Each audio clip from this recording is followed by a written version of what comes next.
Saya Anggi Kristiana Joy Panggabean dengan nomor NPM 224060111158. Di sini kami akan menjelaskan analisis kasus tindak pidana khusus mengenai tinjauan terhadap kasus korupsi Century Bank.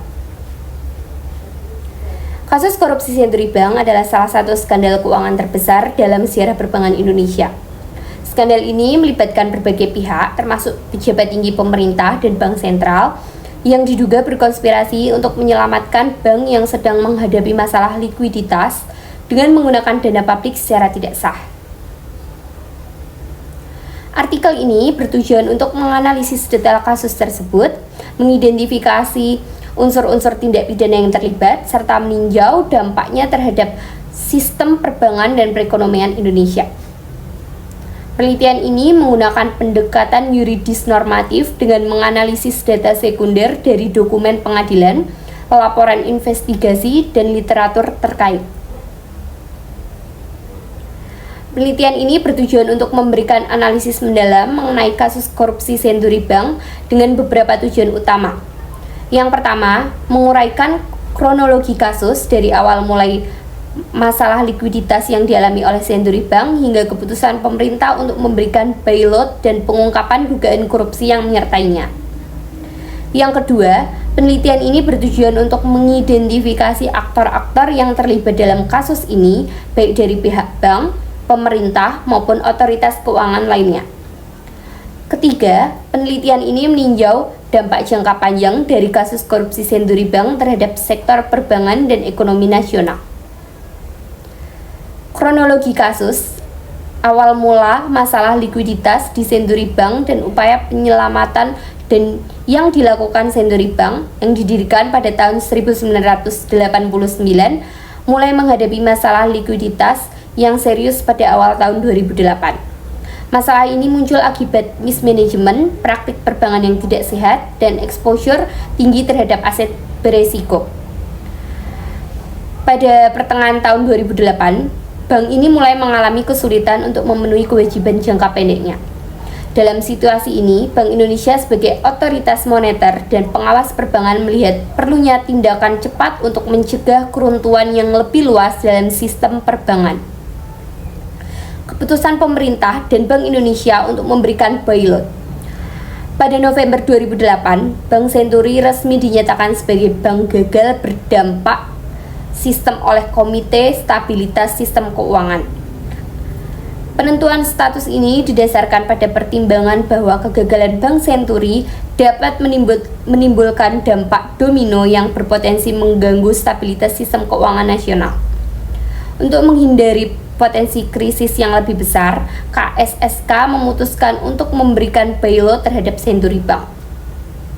Namun keputusan ini kemudian menuai kontroversi karena dianggap tidak transparan dan diduga melibatkan sejumlah pejabat tinggi pemerintah dan Bank Indonesia. Pengungkapan dugaan korupsi dan proses hukum yang berjalan. Pada tahun 2009, dugaan korupsi dalam pemberian bailout Century Bank mulai mencuat. Sejumlah laporan dan investigasi mengungkap adanya indikasi penyalahgunaan wewenang dan ketidakberesan dalam proses pengambilan keputusan terkait bailout tersebut. Laporan dari Badan Pemeriksa Keuangan menemukan sejumlah kejanggalan dalam proses bailout, termasuk penilaian yang tidak akurat terhadap kondisi keuangan Bank Century dan keputusan bailout yang dinilai terlalu tergesa-gesa tanpa kajian risiko yang memadai. Komisi Pemberantasan Korupsi kemudian mulai melakukan penyelidikan lebih mendalam terhadap kasus ini. Dalam prosesnya, KPK menemukan bukti-bukti yang mengarah pada dugaan korupsi dan konspirasi antara pejabat Bank Indonesia, pemerintah, manajemen Century Bank. Beberapa pejabat tinggi termasuk mantan Deputi Gubernur Bank Indonesia dan beberapa pejabat KSSK dipanggil untuk memberikan keterangan. Pada tahun 2010, KPK secara resmi menetapkan beberapa tersangka dalam kasus ini. Pengadilan berhasil membuktikan adanya penyimpangan dalam pemberian bailout dan mengungkap jaringan korupsi yang melibatkan berbagai pihak. Kasus ini juga memicu seruan untuk reformasi besar-besaran dalam sistem perbankan dan pengawasan keuangan di Indonesia.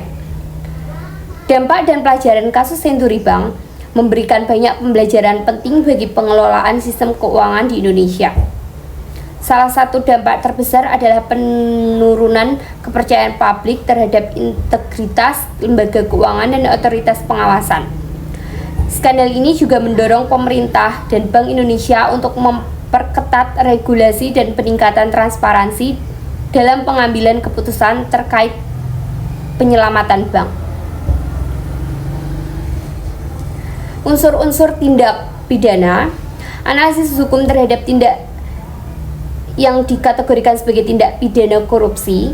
Kasus Century Bank mencakup berbagai tindak yang dapat dikategorikan sebagai tindak pidana korupsi sesuai dengan undang-undang yang berlaku di Indonesia.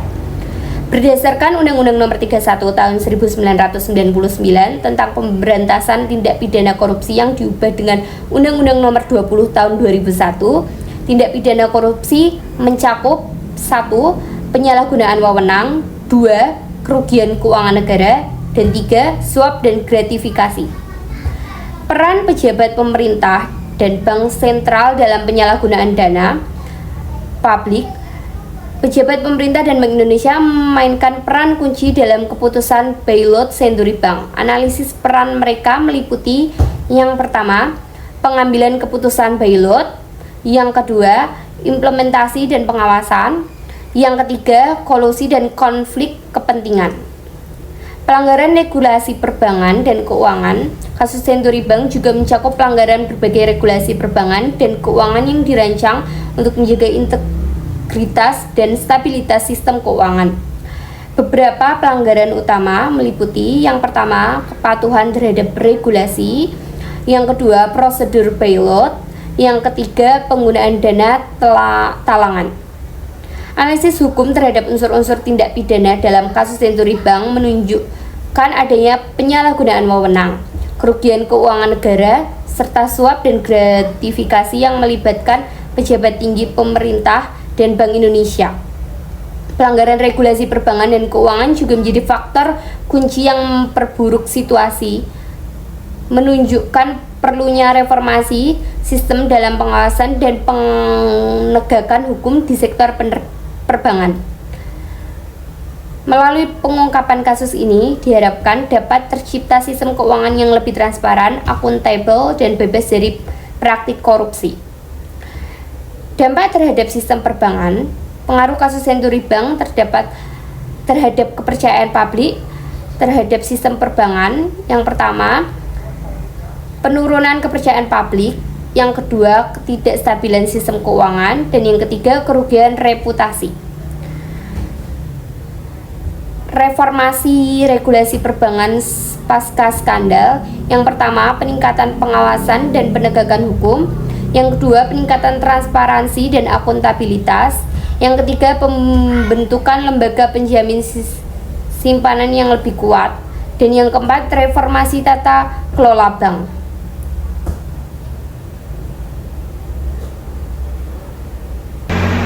Baik, saya dari kelompok 12, yaitu namanya Fahri, dengan NPM 2240601190, mata kuliah hukum pidana khusus. Oke, di sini saya akan menjelaskan tentang studi komparatif yang bersangkutan dengan kasus Century Bank. Jadi saya di sini bersama dengan Anggi Kristiana Joy, kita mengambil materi tentang kasus korupsi Century Bank. Saya akan melanjutkan yang sudah dijelaskan oleh Joy, yaitu studi komparatif dengan kasus serupa di negara lain. Untuk memberikan perspektif yang lebih luas, penting untuk membandingkan kasus Century Bank dengan skandal perbankan serupa di negara lain. Pada bagian ini kita dimaksud atau kita diharuskan untuk bisa membandingkan antara kasus ini dengan kasus negara lain yang kita tuh harus lihat apakah di negara lain ada sama atau tidak. Kasus ini seperti skandal Lehman Brothers di Amerika Serikat dan skandal perbankan di Islandia. Ada beberapa poin komparatifnya, yaitu sebentar. Yang pertama ada di bagian Lehman Brothers Amerika Serikat, yaitu krisis keuangan global pada tahun 2008 yang diakibatkan oleh kegagalan Lehman Brothers, menunjukkan bagaimana masalah likuiditas dan exposure terhadap aset berisiko dapat menyebabkan kehancuran sistem keuangan. Namun respon pemerintah Amerika Serikat pada saat itu termasuk bailout besar-besaran dan reformasi regulasi melalui Dodd-Frank Act untuk meningkatkan pengawasan dan transparansi di sektor keuangan. Bailout ini yaitu sebuah suntikan dana dari pemerintah untuk diberikan kepada bank tersebut. Itu pendapat yang saya dapat dari internet dan jurnal-jurnal. Yang kedua ada skandal perbankan di Islandia. Pada tahun 2008, 3 bank terbesar di Islandia mengalami kegagalan akibat ekspansi berlebihan dan manajemen risiko yang buruk. Pemerintah Islandia membiarkan bank-bank tersebut bangkrut dan melakukan reformasi besar-besaran dalam regulasi perbankan dan pengawasan untuk memulihkan ekonomi. Respon ini juga mencakup penuntutan terhadap pejabat bank yang bertanggung jawab. Pada kasus ini dia sepertinya sama dengan kasus Century Bank karena nggak sama tapi hampir mirip, karena mengalami kegagalan di bagian manajemen dan pengelolaan yang buruk dan akhirnya menyebabkan kebangkrutan. Yang ketiga, krisis perbankan di Irlandia. Masih dengan Irlandia, krisis perbankan yang melanda Irlandia pada tahun 2008-2010 disebabkan oleh gelombang properti dan pinjaman yang tidak sehat. Pemerintah Irlandia memberikan bailout besar kepada bank-bank tersebut, namun hal ini diikuti dengan langkah-langkah pengetatan fiskal dan reformasi regulasi yang ketat untuk memulihkan stabilitas ekonomi. Jadi pada saat tahun 2008 sampai 2010, memang pemerintah Irlandia itu memberikan bailout kepada perbankan di negara Irlandia. Namun pada syarat dari bailout itu tidak semata-mata diberikan kayak pemerintah tuh tidak memberikan secara cuma-cuma bailout itu, namun ada syarat tertentu seperti pengetatan fiskal dan reformasi regulasinya yang diperbarui. Oke. Kasus Century Bank ini memberikan pelajaran penting bagi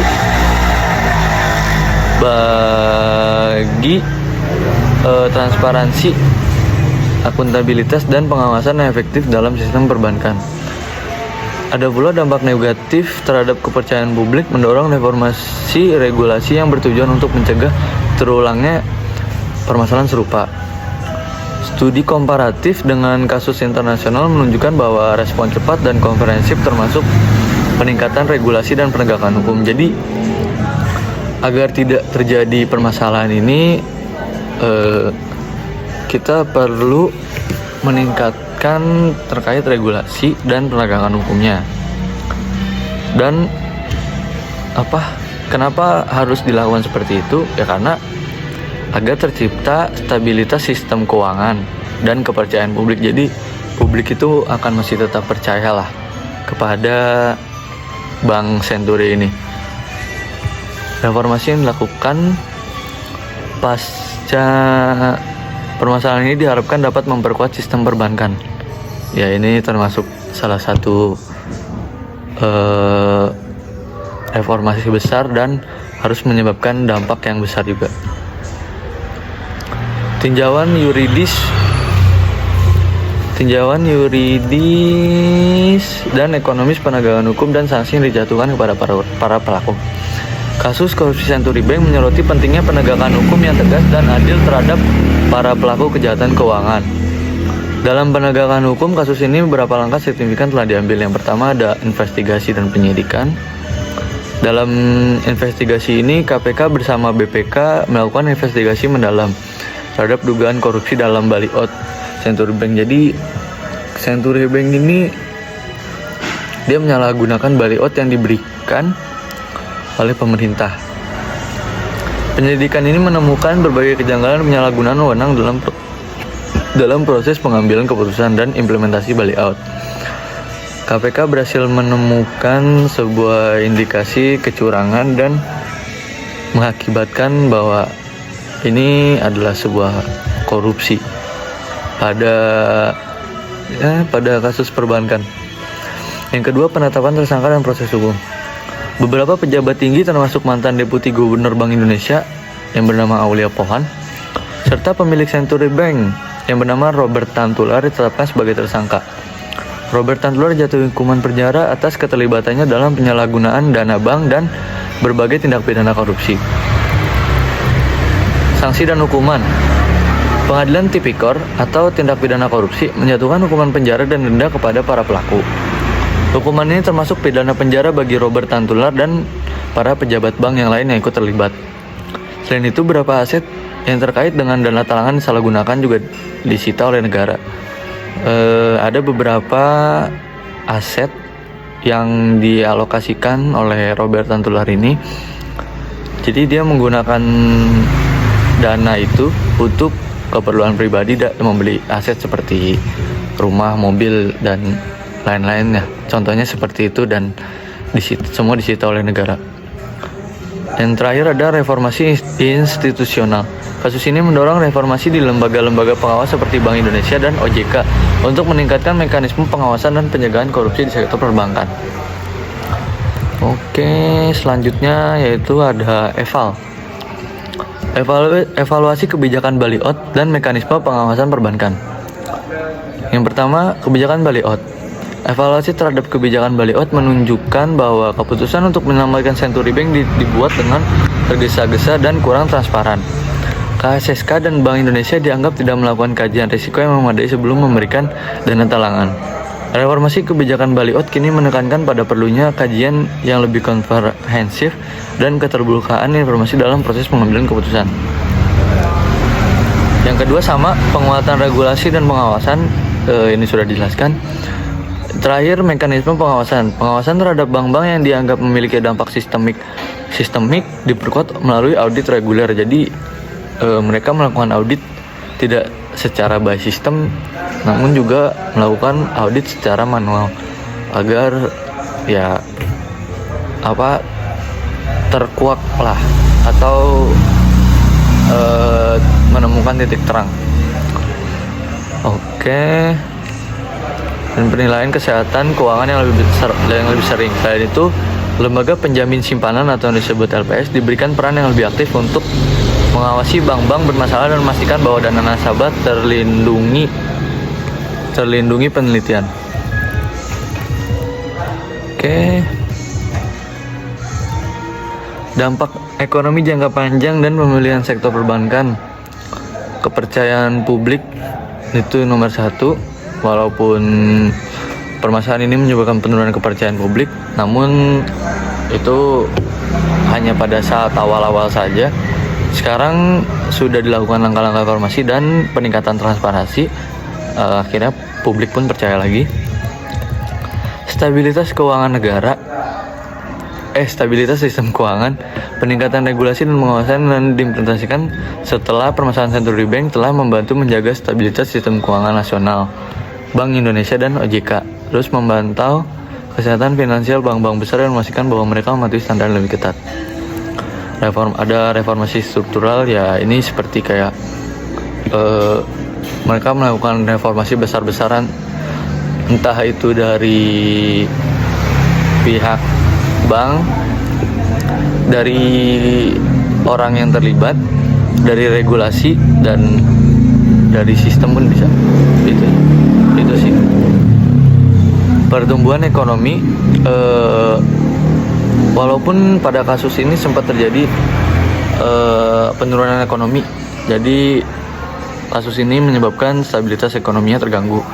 Pemilihan dilakukan melalui reformasi regulasi dan peningkatan pengawasan telah membantu sektor perbankan kembali positif terhadap pertumbuhan ekonomi. Oke, ya. Sekian dari saya. Bila ada kurangnya mohon dimaafkan. Wabillahi taufiq wal hidayah. Wassalamualaikum warahmatullahi wabarakatuh.